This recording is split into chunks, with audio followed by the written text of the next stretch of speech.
Good morning. Good morning. Here we are in another show of our Voices of the Festival. I hope you're doing well.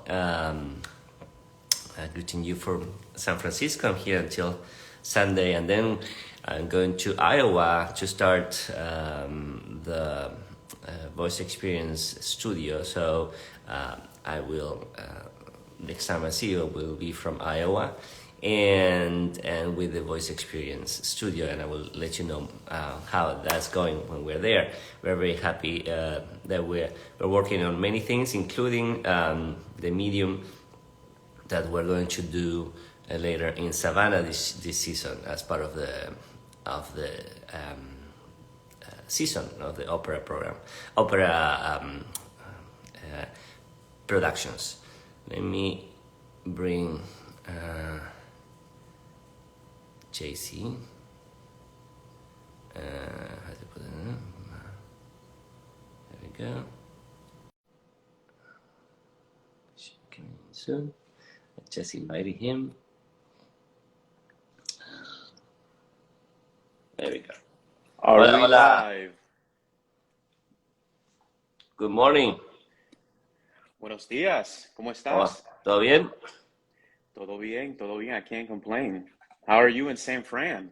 It's okay. It's very good. We had our opening night. Was the first evening. We are doing another performance tomorrow. Oh my goodness, that's awesome. Really great with all Spanish opera repertoire. Very beautiful, and it was great. And, really. ¿En serio? ¿Zarzuelas y todo eso? Yeah. We did kind of half of Vida Breve, half of Florencia del Amazonas, the second act. We did Doña Francisquita, the second act, also Zarzuela, and the third scene of Aitana Mara. Wow. So really a big, powerful, varied, beautiful program. So it went very well. So it's great. Oh, anytime we get to do anything in Spanish is special, isn't it, Jorge? It's fun, right? Yeah. Oh yeah. Yeah, and especially this, and it was great. I'm sure with extremely talented folks too. Exactly, great singers with Merola is one of the top programs in the country. So and beautiful orchestra, and in the hall of the auditorium, kind of semi-staged, fully staged, but with the orchestra on stage. So it's really fantastic. So That's great. can you put yourself a little more in the middle? So More in the middle? Yeah. Is this good, or do I need to just move the camera back? Let me see. A little up. Yeah, I had to put it up. There we Is that go. good? That's better. Yeah. Perfect. Okay. So where are you? I'm in Tampa. I'm at home. Tampa, Florida. Right, Tampa. Yeah. Yeah, beautiful Tampa. Oh, it's the best. I like it. How many shows we did there? Two. Yeah, You we and did two, I, right? we've done two in Tampa. We In we Tampa, did right? Barbiere and we did Carmen. Great. Yeah, and you did You've done a lot though. What's You've that? been here. You're a regular. Yeah, Basically I've been lucky enough. I think I've done 7 shows I mean, since the pandemic, but not counting the pandemic, but I did 2 shows my first year, and then 2 more shows, and I'm coming back in January. So yeah. What are you conducting in January, if you don't mind me asking? Norma, Norma. Oh, right? So they're very that's a excited about beast. that. I mean, it's just that's one of the rare opportunities, one of the biggies, and I'm very happy that they're doing it. So exciting. Yeah. Yeah. Well, I'm gonna go see it so you can, if I'm in Yes. town, which I probably should be, I'll make sure to go see it because it's a beast. Yeah. It's an unusual. It's unusual to do it. It's famous, and we all love it for a reason. So it's great. Right. So and what are you doing? Are you getting ready to come to the festival, right? I am absolutely. I'm, looking through the score, making sure that that I know my music. Obviously, I think that's the first thing that everybody wants to make sure as a singer that you're prepared. It's my first Valentine, so that's why I'm making sure that I understand the nuance. It's not a huge role, so it's not like I have a lot to learn, but I still want to make sure that even though there's not a lot to sing, it's accurate, right? I think Hmm. that's the one thing that you can ask from any singer, to be accurate and to understand what he or she is saying. But yeah, preparing for that and then preparing for other engagements that I have after Savannah, which I'm excited about. So it's been busy, and with work, of course, because you know this, I work full time. It's not like I do opera full time. Opera is it's like my side hustle until it can become something bigger. But work keeps me really busy, so I have to try to find the times in order to learn music. And I think anybody that can relate to singers such as myself, they understand that time is very limited. So you have to make sure that you are utilizing your time appropriately. Great, good. And what do you do on the other job? So I'm an immigration consultant for PricewaterhouseCoopers. They are an accounting firm, a professional services firm. I don't want to bore you guys with the details of what I do, but essentially I help the company retain foreign nationals.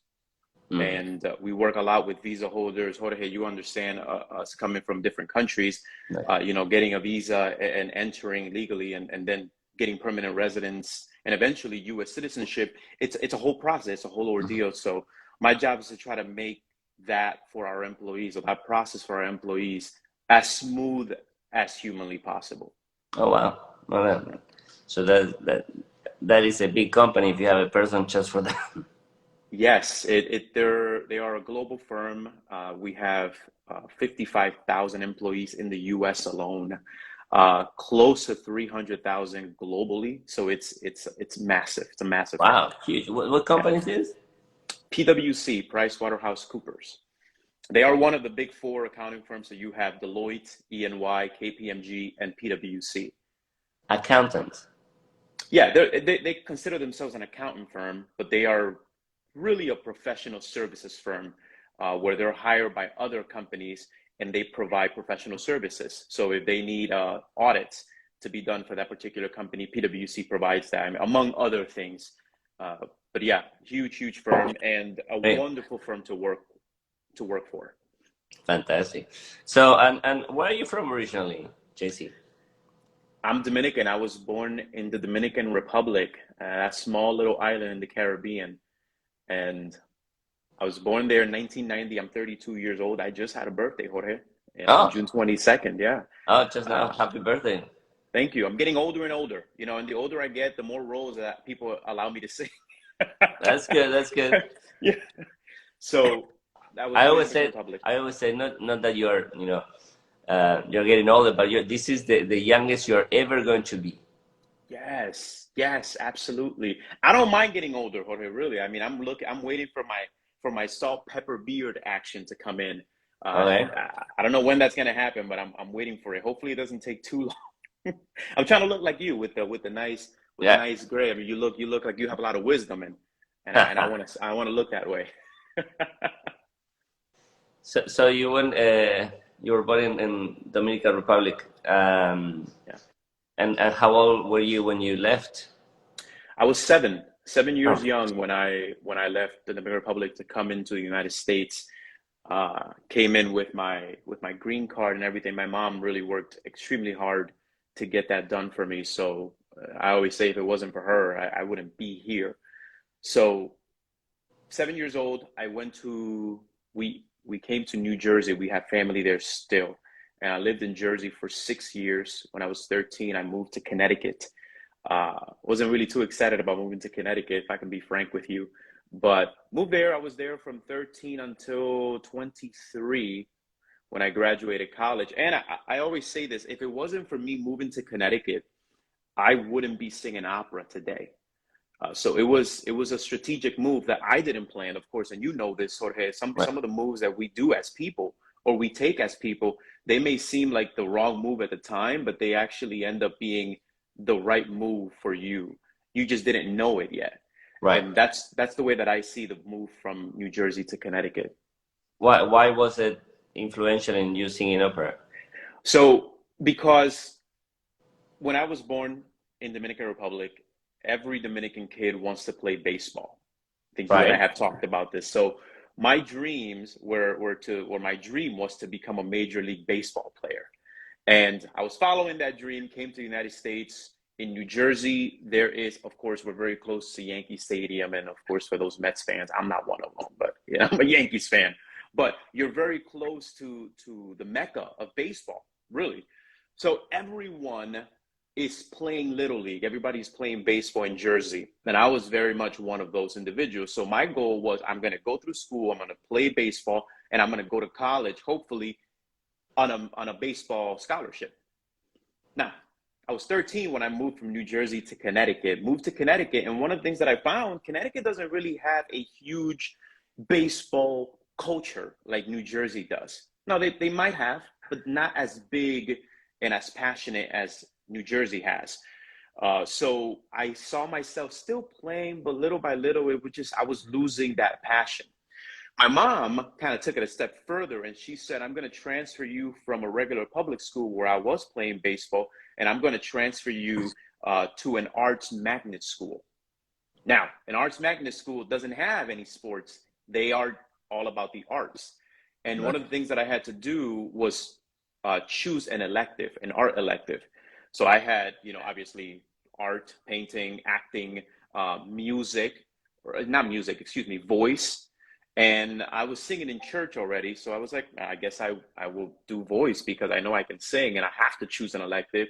I chose that. One of my dearest friends at the time, she was my teacher, Mariana Vagnini. She heard me sing for the first time and she said, you have a very nice voice, but I could barely hear you. Jorge, she was standing not like maybe 10 feet away from me. And I responded to her. I said, well, yeah, I know. That's why we have microphones. Like, I'm just going to use a microphone and then you will hear me. I promise you. So she's the one that said and instilled in me, you still have to learn projection, though. So I started learning projection and she gave me some exercises. And all of a sudden, Jorge, my voice went from this small little thing to something bigger that I didn't even know existed in me. Now, I've always been loud because I'm Hispanic. You know that. But I've never been a loud singer. So once she taught me how to project, she immediately said, you have a voice for opera. Opera, How old were Dominican. you? I was at the time 17. Okay. Okay. So I like to say I'm not one of those singers that came from a musical background that, whose parents sang or even played instruments. I mean, music, other than bachata, merengue, all of the things that you hear in my country, music wasn't a big thing. We didn't instill people to go to school for music or learn an instrument or anything like that. So when she mentioned opera, I immediately laughed and I said, Ms. Vagnini, I would never, mark my words, I would never sing opera. You can book it. That's not gonna happen. And sure enough, I mean, you know me now. I mean, you know me for a few years. I'm singing opera, so she was right. I absolutely fell in love with it because one of the things that we as singers understand is once something is for you, whether it's a role, whether it's opera, right, in general, once you figure out that it's for you, you want it every single day, as often as you can possibly have it, and that's what happened to me. Great. Very good. So you, why your mom decided to send you to a art school? It, That's a yeah, change. it was a newer school in the area. It was in Waterbury, Connecticut. It was a newer school, and the education that school was providing their students was much better than the other public schools in the area. She knew that, and she submitted me to for the lottery. Now, this is not a school where you apply and then you just get in. You have to apply and then get selected via the lottery, Oh, which she took a chance. I got selected, and then I was able to be there. So the way that she saw it is, I want Jean Carlos or JC to have a better life or to have a better education than what he's currently having, because that in turn is going to give him hopefully a better life. Now, she didn't know that that was going to make me want to pursue music, but that's exactly what happened. great. And oh, by the way, why Jean Carlos? Why not Juan Carlos or Jean Charles? Or why the Jean? Oye, oye, yo no sé. You know, like, I think it's because my dad's name, well, my biological father's actual name is Tomas, but everybody called him Juan. So I don't think he wanted or they wanted me to have Juan as my name as my name. So instead they went with Giancarlos. In Spanish, you don't pronounce it the way that you pronounce it in France, right? Where it's Jean, but you Yes. pronounce it Giancarlos. But it's spelled the same way that it's spelled in France, Jean.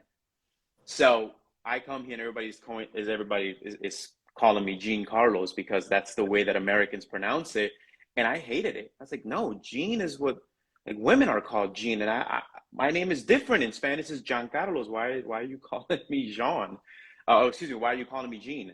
But yeah, I don't know why they named me that. I think they just liked it. I love my name now. It's a name that I don't know what other name I would have if it wasn't the one that I have now. Yeah, right. So how you how you say in your Spanish the first name? John Carlos. Jan, Jan, almost like CHA. Yeah, yeah. Chan, Chan Carlos. John. Yeah, No, not Chan. John.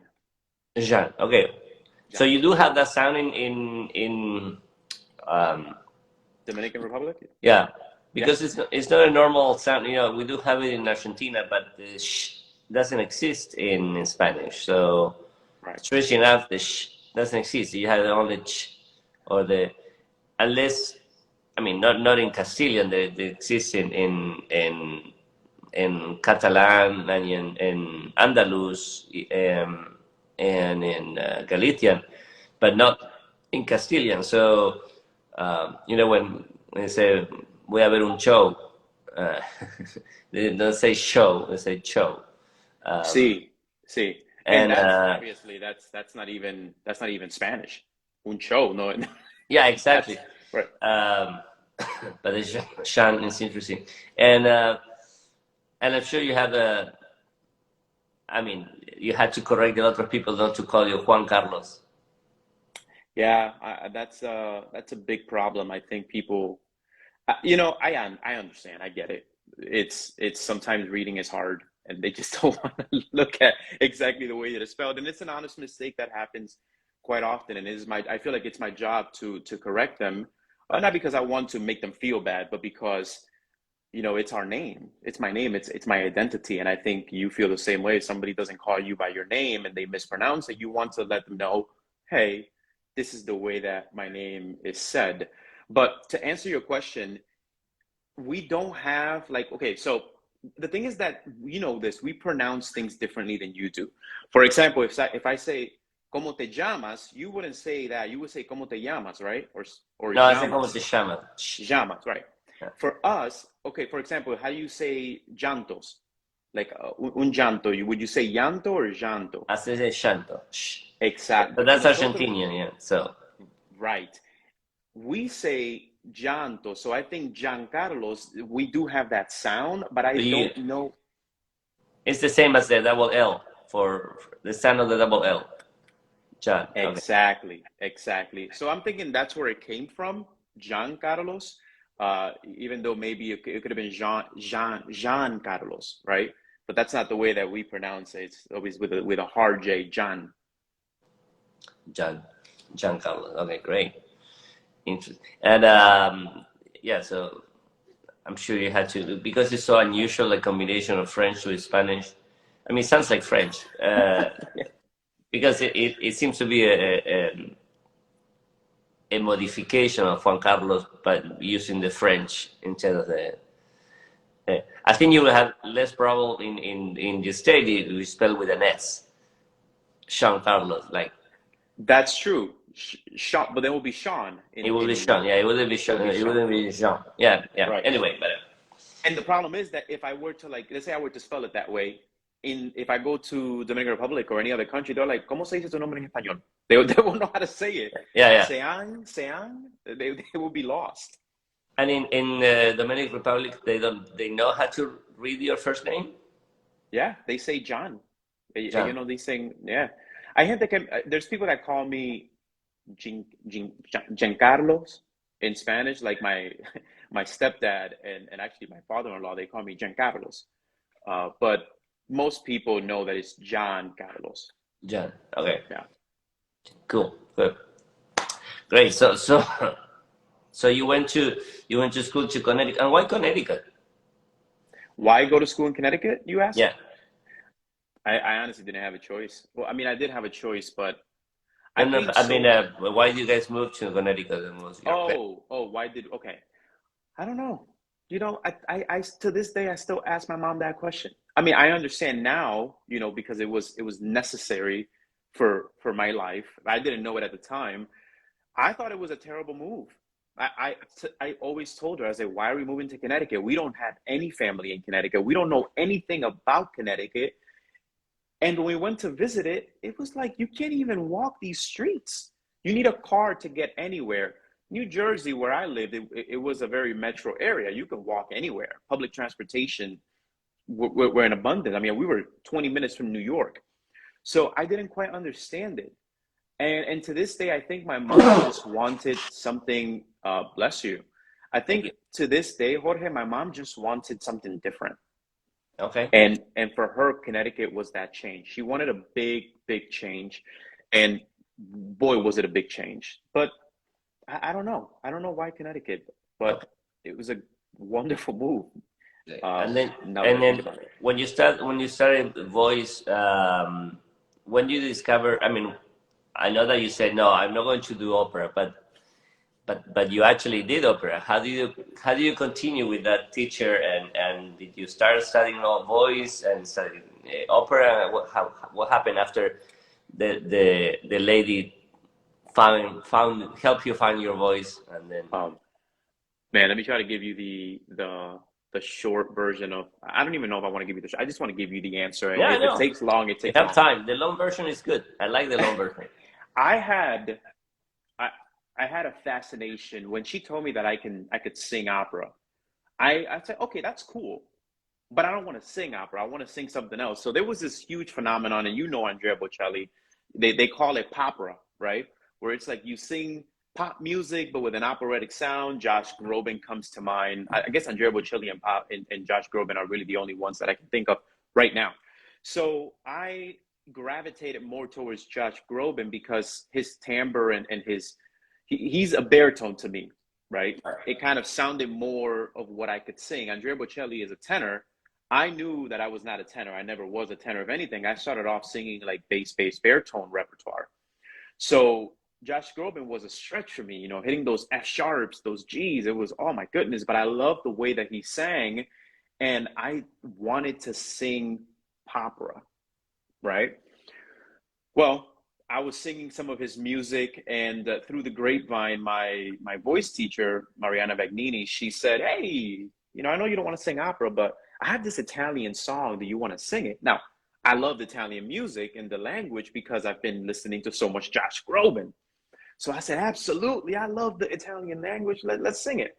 And I sang it, Jorge. It fit me like a glove, right? It wasn't too high, it wasn't too low. The lines were beautiful, and I'm like, "Oh my goodness, Mariana, what is that?" And she said, "Well, that's classical music." Classical music? That's amazing. The song, I would never forget it, Jorge. It's O del mio amato ben Oh yeah, by Denaldi, right? Excuse me. fantastic. And oh, I sang that song and I sang it every single day, over and over again. I was obsessed. I listened to it. I listened to every single rendition that was out there by different singers, obviously. And I listened to Leonard Warren for the first time singing.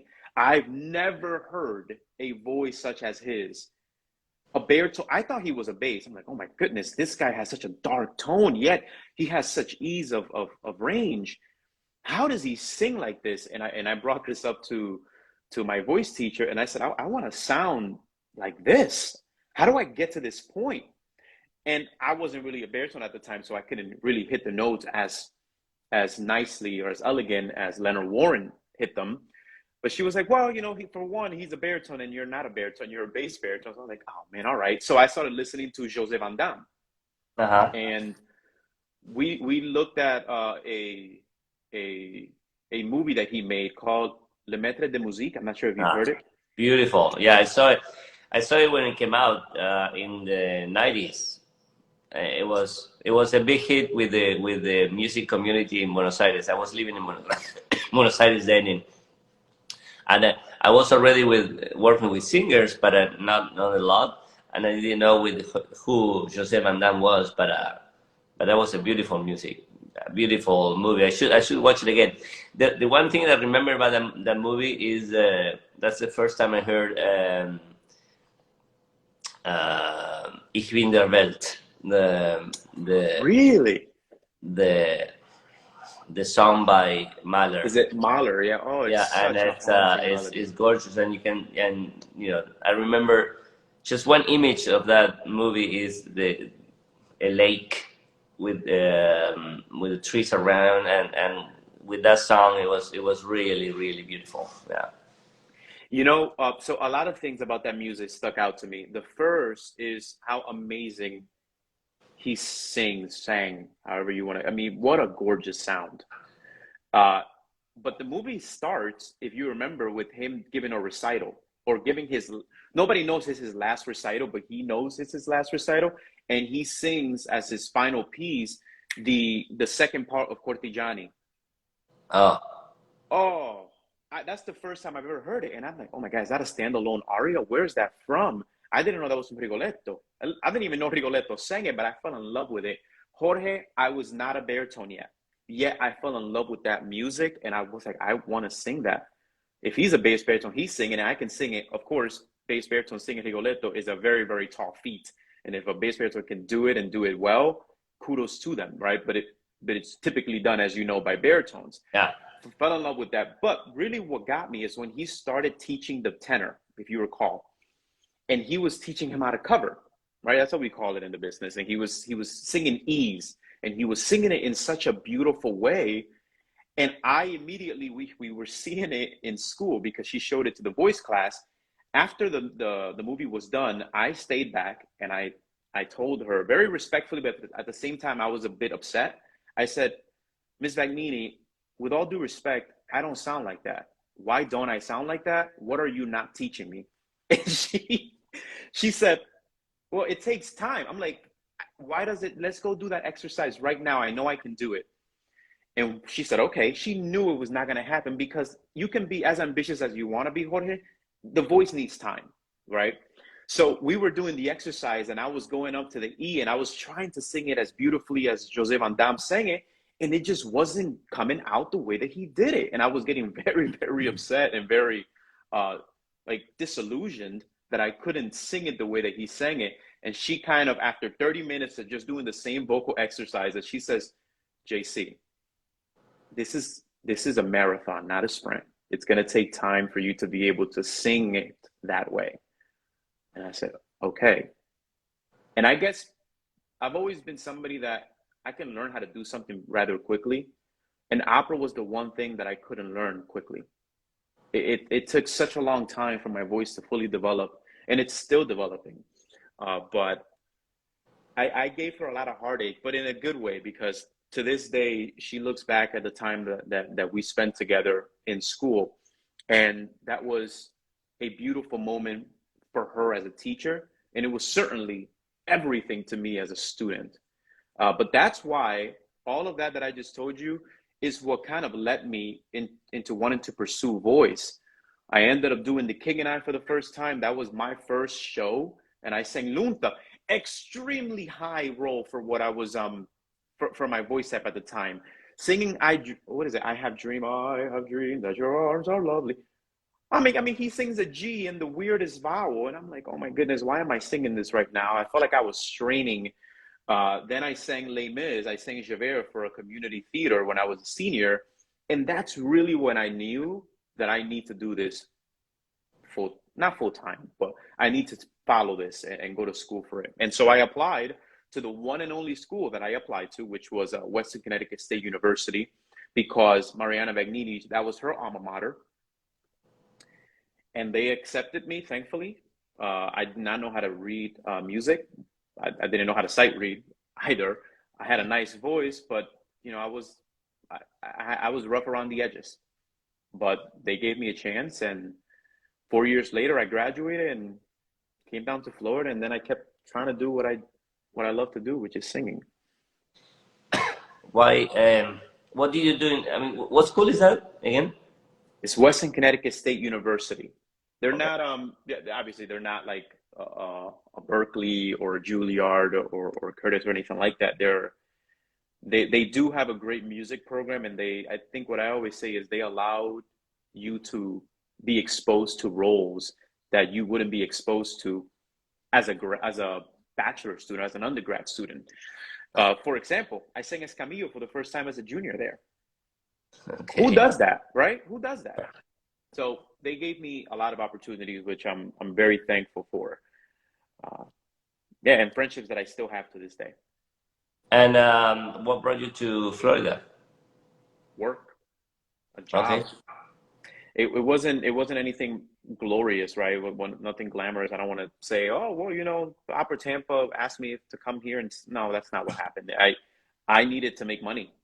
I don't come from a family that makes a lot of money. We're extremely we come from humble beginnings, and we're still a very we live very humbly, right? So I knew that I needed to make money in order to support myself, and so I applied to every potential state that I felt like I can live in. Connecticut being one of them, New York. I think I applied to the city of Boston, Florida, Texas, and California. And Florida was the only place that called me back. They're the only place that gave me an interview. But you applied to any kind of jobs, or yeah? It was admissions. So I wanted to work in the admissions office for universities Oh, because when okay. I was in my undergrad, I was an admissions ambassador, like a student worker for the admissions office. So I loved what admissions counselors did, and I wanted to do that as a career, right? To start making some money and also continue to try to do the opera thing. And so I applied to a bunch of different schools.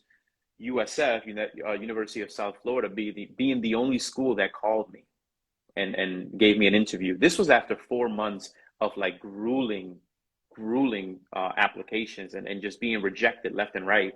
Because of course I have a voice degree. Right. That's it. I had a voice degree, and then I worked in the admissions office. So they kind of saw me and they didn't think much of me.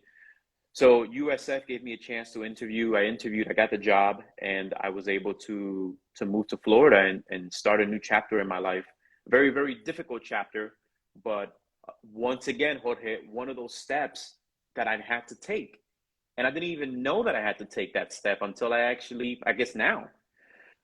Because by taking that step, Jorge, I not only was exposed to Opera Tampa, right? And I was able to do a lot of roles with them, but I met my wife. So like so many great things came from that one move. Right. And it's just amazing how everything that happens in your life is for a reason. So I wholeheartedly believe that. And yeah, that's why I'm still here because I love it. Great. And how did you first meet Cheryl? So in 2017, I so Cheryl has always been like my favorite baritone of all time, right? I first heard Cheryl when I was in college. I think I was a junior, potentially a junior, maybe a sophomore. I can't remember. It was when I made the transition from bass baritone to baritone. I knew for a fact that I was not a bass baritone.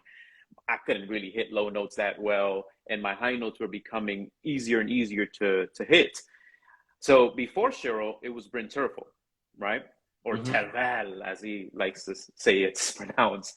But it was Bryn Terfel. He was the one that I admired. He is the voice that I even emulated to an extent.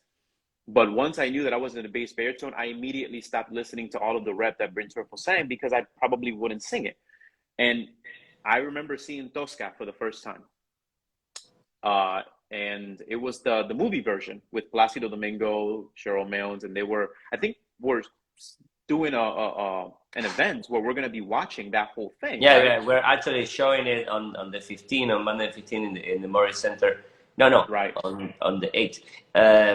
We're going to show the the that movie night, so we should all watch it again. I haven't seen it in a while, with Raina Caballesbanca, and so we are going to call it. Yeah, it's our movie night on uh, at the Morris Center, and we're showing it in, and it's a great opportunity for people to see it, but also talk to Cheryl and say, "Hey, what happened? How did that Yeah. happen?"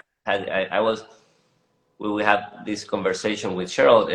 He was telling me some of the secrets about the shooting of it, and it was fascinating. So I hope a lot of people come and watch the movie and find out more about the making of it. Anyway, so you saw the movie?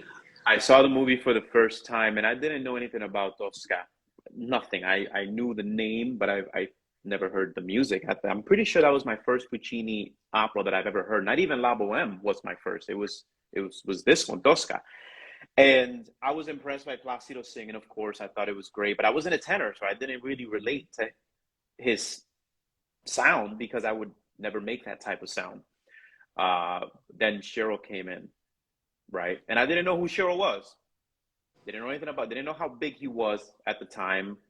Uh, but I just remember that first thing that he said, "Un tal Balcano en chiesa," and I immediately was like, "Whoa, that's okay, okay." I understood. I understood what a baritone should, I guess, sound like and act like, and his mannerisms, everything that he did was perfect. I don't think I've ever heard, well, seen, because I've seen everything that's on YouTube that has to do with him. Everything he does has a purpose, even though maybe he doesn't believe that it has a purpose. Maybe he was just doing it because he thought, oh, I want to do this now. But it felt like it had a purpose behind it. And the way that he sang, he was so accurate. I always find baritones, like, for example, we could talk about Leonard Warren if you want. And though I think that he has a technique that really can't be emulated at all because it's so perfect and it's otherworldly, the things that he was able to do. He was hitting high D's, Jorge, in Wow. Rigoletto. High D's. Which baritone in their right mind would do that or try to do that live? But Leonard Warren, the one thing that I always did not really try to emulate was I knew his acting wasn't there, right? So that's his weakness, if you will. You go down to like Robert Mera, and one of the things that people always say about Robert Mera, even though I think he has the most beautiful baritone sound of all time, is, well, he wasn't really always prepared. Okay, fine. Then you go to somebody like Cheryl Milnes. What can you say bad about him? He had great high notes. He had great musicality. He had great acting. He had it all. He was a complete Right. package. And for me, that's why he is my favorite baritone of all time. Whenever I have to learn a new role, if Cheryl has sung it and recorded it, he's the first one that I go and listen to because I know he's going to be accurate. I know he's not going to. He's gonna give the respect to the music that the music deserves. So I fell in love with his sound. I fell in love with him as a baritone on that day, and I always wanted to meet him. I didn't even know. I'll be honest with you, Jorge. I didn't even know if he was still alive. I was like, "Is this guy still around? Like, can I go have a lesson with him?" And I looked him up when I was still in college, and he was. Savannah Voice Festival was a thing. I was still in college. I wasn't thinking about doing it or anything like that. Uh, but after I graduated, I came here to Florida when I was 23. 3 years passed. 26, I got back into singing because, long story short, I ended up quitting singing because of, I guess reasons that a lot of singers tend to quit for. But mostly it was financially, it was money related. Right. So 26, I came back and I started singing again, and I knew about the Savannah Voice Festival, and I decided to apply. I applied. Maria and Maria, I believe she's the one that sent me an email and said, "Hey, I want you to come and actually audition live. We heard your tape, but we want you to audition live at our home." Like, what? At, at your house? Like, with Cheryl sitting right there? What are you trying to do to me? Do you want me to have the worst performance of my life? So, of course, I said yes, and I went. I met Cheryl for the first time. I don't think, I wouldn't say I was starstruck, but I didn't know, like, I was more surprised how he was a person. He was just a regular guy. I Right. was expecting this larger than life type of, I'm Cheryl Mills. No, he's like, how are you doing? Like, oh, this is, I can sit next. And the fact that he and I were actually like same level of height, I'm like, I thought he was like 7 feet tall. Like he seemed larger than life. So I sang for them Perme Junto. Big mistake, huge mistake, because Perme Junto is like a calling card for Cheryl, right? I mean, that whole role, he did it so beautifully. And I sang it for him. Thankfully, it came out well.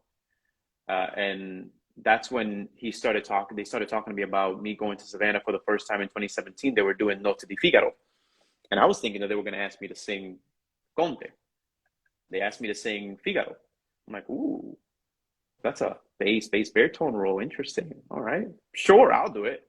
I love the role, and that was my first interaction with Cheryl Maria, and that was my first role with the Savannah Voice Festival. So that same year, I came and I did Figaro with them, and it was fantastic. And then they, stayed in my corner as just people that I can rely on whenever I have to ask a question, especially with Cheryl being somebody that has done everything you can ever think a baritone would do.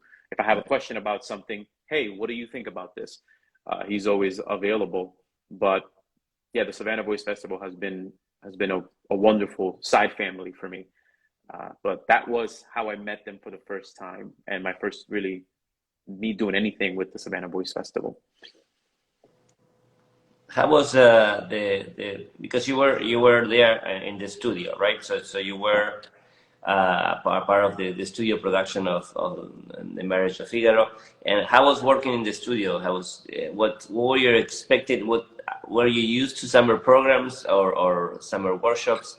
Was this your first one? And how was it for you? In how did it work? It was my first one. Young artist programs was not something that, if they were advertised in my alma mater, I didn't take it as seriously as I probably should have. One of the things about singers is I don't think we're really educated and told how important young artist programs are. So I never did one when I was still in school. To me, I was like, well, I am in school, so this is my young artist program, right? But the Savannah Voice Festival was the first one. And because I had quit for 3 years, Jorge, I was still trying to get my voice back in shape. And I felt like I couldn't trust my voice fully just yet. So coming into Savannah Voice Festival and doing the voice experience, the voice studio, I just wanted to find trust again in myself, in my voice. And Notte di Figaro taught me that. There was so much recit that you kind of were forced to just stop thinking about how you sound and just sing it. And that helped me immensely. I can't begin to tell you. And then of course working with Andrew Bizantz for the first time, that was wonderful. And I know he was one of the guests that you've had on this show. Last week, yeah. Was it last week? Oh my Yep. goodness. So yeah, I know he was fantastic. He taught me so much, and he continues to teach me. I think we've done two things together. We did La Boheme as well. But I think I just learned what it takes to really prepare a lead role, right? And to do it well. There's a lot of responsibility that comes with preparing the title character. Even though I don't see it that way, I kind of see it as this is an ensemble work. Every opera to me is an ensemble work, but of course, there is a level of expectation that comes with you having, you know, being Figaro or being Gianni Schicchi, right? I mean, there's a level of preparation that you have to have that, and maybe this is just the way that I think, Jorge, but I feel like you should be the most prepared. You should know everybody's part, and be there for anyone should they ever ask you anything. But that is what I learned, and I'm to this day I'm very thankful of the opportunity to do such a taxing role as like my first role in a young artist program. And that's a long road for to come back into opera, and then you came full full speed because it's very long, has three areas, three or four, Yeah, three. three big areas, lot of recits, lot of ensembles. So it's busy. So it's a lot of studying, and it's great that you do it. And I remember hearing you in the Mori Center doing the figure, and it was very impressive. So, and then after that, we worked together We in did. Fiorello We did in Barbieri. Fiorello. Yeah, That was the following year, right? That was 2018.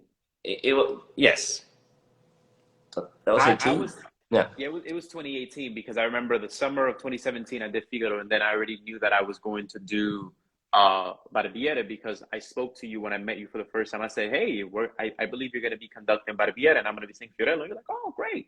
So that was our first interaction, and great. when I did Fiorello, I was still obviously still kind of getting my bearings under me, but I felt way more comfortable. When we Well, did also it's much shorter. It's so much shorter. I mean, I barely have to sing. So coming from Figaro to it's funny that it's two Figaros, but anyway, it's Figaro and then doing Fiorello and Ufficiale. Oh, it was a walk in the park. It was so easy. Uh, but then we did Carmen together, and I think Right, that was. It's also not a big role, right? But right. everything that he sings is really Sure. Yeah. short, but important and just bombastic almost every single time. There's only one moment where he finally decides to sing softly, and it's after he just had a duel and he's on the floor. And now is when you ask me to sing soft. It's like I'm spent, kind of like not vocally but physically. Like my breath is high, so it's trying to get your breath low in 5 seconds. He doesn't give Right. you a lot of time, but that was a great experience, and having you as a conductor. I always say that you are a wonderful singer conductor, right? Like you understand what the singer needs in that particular moment. You don't just do the same things over and over again. You always you're malleable to the situation and how the singer feels in that instance. And I think that is so important because there are times where yes, okay, a singer is gonna hold out at high note for for not 8 bars, Jesus, for 8 beats, and you're like, he usually does this, no problem. But all of a sudden today, you're like, ooh, he may not make the whole thing, so let me speed up the orchestra, right? Mm-hmm. Those are the little things that I feel like every conductor should learn to do because it makes our job so much easier. We feel like we already have so much pressure to perform well, but at the same time, it's a joint effort between the conductor and the singer. And I feel like you've always been that way the amount of times that you and I have worked together. Thank you, thank you. Yeah, it was fun to do that Carmen. The Carmen was the last show in Tampa before the pandemic. Pandemic. Right there was in February of 2020. So Yeah. um, and then you did the Kiki. How was that? Wow. Okay. So I've learned a lot of roles. I've learned a lot of arias throughout. I mean, I'm 32 years young now, but I guess let's just say in the last 12, 13 years, I learned a lot of music. Skiki was to this day the hardest music that I've ever had to learn, or the hardest role. It's not that it was difficult vocally. I mean, it had its challenges, of course, but rhythmically, oh my goodness, you have to be so precise. And we talked about this, Jorge. If you fall off for whatever reason, you miss a beat, you miss 2 beats, God forbid, you miss a whole measure, it could throw off the whole ensemble because there is this feeling that you have to rely on everyone to be correct in order for that opera to just go. I think is there only one instance where there's applause, right? I mean, I guess two if you count like the very, very last applause, but it's after Laureta's aria. That's the only time Right. that people applaud. Everything else, it almost feels Keep like a going. Wagnerian opera. It just keeps on going. So there is no time for you to just let's wait for him to come back. No. If you are off the car, you're not getting back on, or off the train, you're not getting back on. So because of that, I had this idea in my head that I need to know this score inside and out, unlike any other score that I've ever learned. And to this day, I can see the measures in my head when I close my eyes. I can see the rest before I have to come in. I know exactly how many beats before I need to come in for any given measure because I learned it so meticulously. I felt like I had to. And thank God that I did that, because once I went to rehearsals, I was there every single time. And this is not to pat my own back or anything like that. It's a testament to how difficult the score is. Right. So I knew that I had to give it so much more time and dedication. And at the end of it all, it was probably the greatest experience that I've had on stage, because I was able to devote everything to the character. I wasn't thinking about rhythm because I knew it. The maestro felt comfortable with me. And there's one thing, I think you know this, Jorge. When you feel comfortable with a singer, even if you know he makes a mistake, you're like, he knows what he did wrong. I feel like for you, your job is so much easier. Right. Oh yeah. So Dean Anthony actually was the director, and we worked with Dean Anthony before. Yeah. Fantastic. You can imagine I was jumping up tables. It was great. It was great. Fun. And now your next thing is Valentine with us with Savannah Opera at the Savannah Voice Festival.